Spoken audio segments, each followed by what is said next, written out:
Master Jesus. We praise you, we glorify your holy name. We praise you, we glorify your holy name. We praise you, we glorify your holy name. We bless you, O Lord. We praise you, O Lord. We praise you, O Lord. We praise you, O Lord. Give you the glory and honor. Ufanele ukudunyiswa. Siyakulela sizonke izwi lakho namhlanje. Sisabonga izwi lakho egameni lenkosi uJesu Kristu. Ngenxa mina yanda wena in Jesus mighty name. Amen. The book of Judges, chapter 16 verse 22. Ufundeka uhlobo kwesiXhosa zakala inwele zenhloko yakhe zahluma emva koko ba echethiwe. Afunde kwakhona zaqala inwele zakhe zahluma emva kokuba echethiwe. Isihloko sandaba sithi uSamson noDelilah. Ithi esilungu iBhayibhile, but the hair on his head began to grow again after it had been shaved. But his hair on the head began to grow again after it had been shaved. You know, in this book, lenencwadi yesilungu iqala ngoBut, bekukhona after okanye bekukhona before, emva into ibisenzeka. After kwenzeke izinto uThixo uphinde asikhumbule ngoBut ukutshintsha statement yokuqala kwezinto ezintsha. But the hair on his head began to grow again after it had been shaved, after bichethwe nguSathane. Lithi iBhayibhile kwathunyelwa uDelilah nezikhonzi zakhe amaPalestina beza befuna ukumleqa uSamson.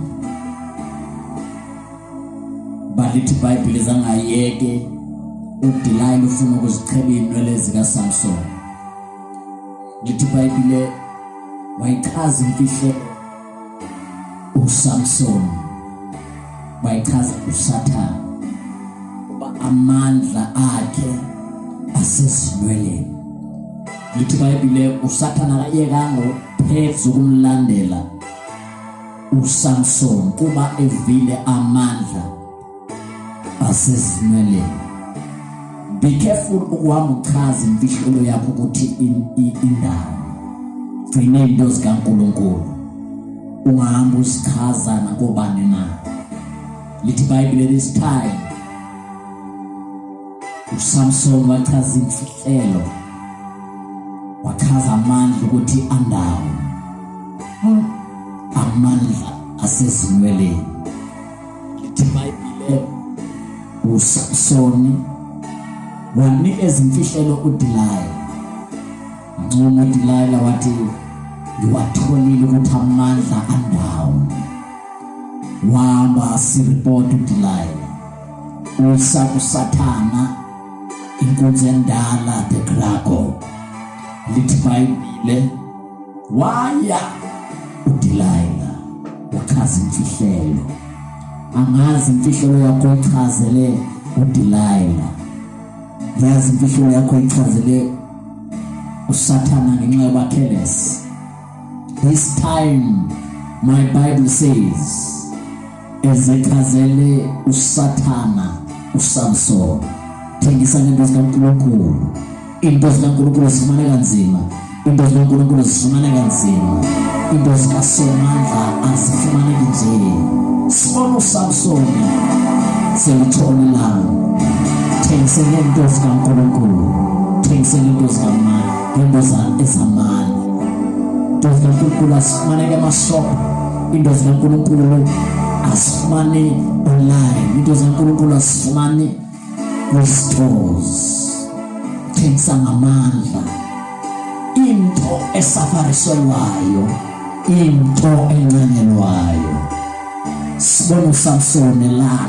Bangapha abantu kwezinsuku abalahla into kaNkulunkulu, abayifumane very expensive, abayifumane very difficult.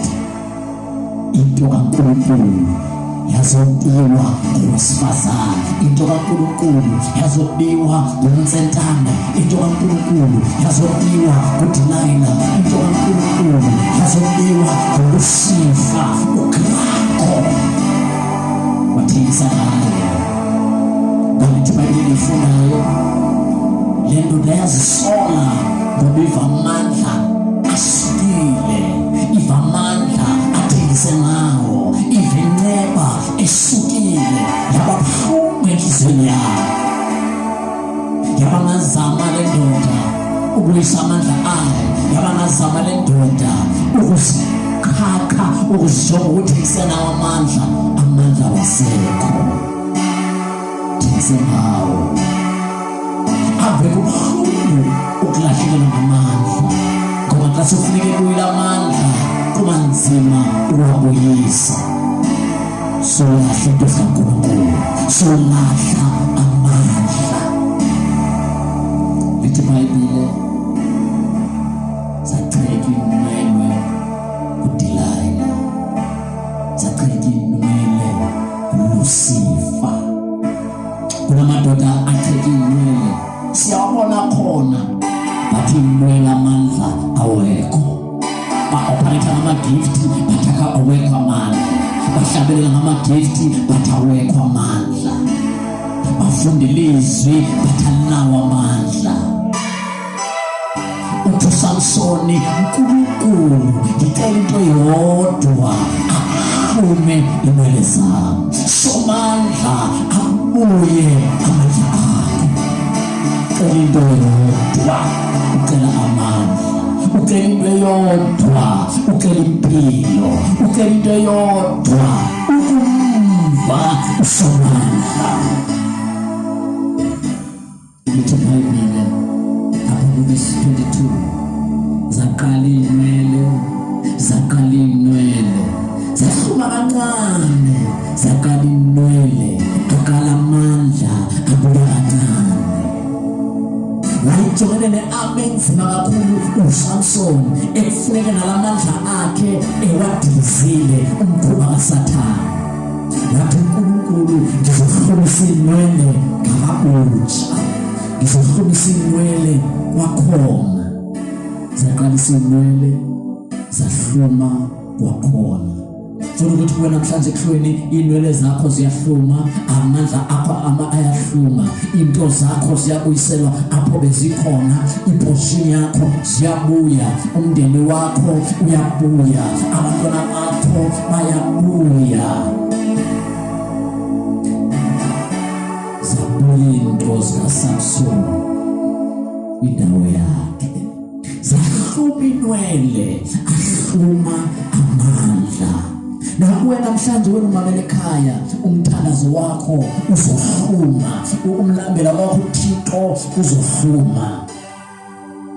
Lithi iBhayibhile uSamson enqenqile eyame phambi kwepillars, uSathane ngamdestroya, but wenze into wrong ngokubeka phambi kwepillars, next to the pillars.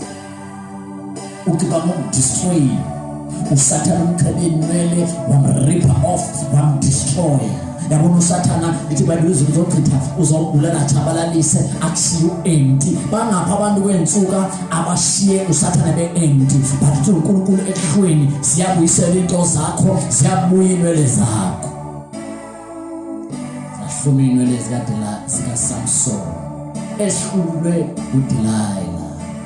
Delilah unamanga, Lucifer unamanga, Lucifer unamanga. uJehova uyaphila, usisiqalo ukwasiso nesiphelo. Sengizothandaza nawe, zaqala inwele zahluma. Yithi somandla lisekhaya, ahluma inwele zami, uNkulunkulu ahluma into zami. Sengithandaza ngezimpostoli umsithana, ngizothula amandla, ngizothula inceba. Somandla hlumisa kulo wakho esekhaya. Nkulunkulu hlumisa kulo wakho esekhaya egameni lenkosi Jesu Kristu waseNazaretha. Thank you Lord. Thank you Jesus. Thank you Holy Spirit.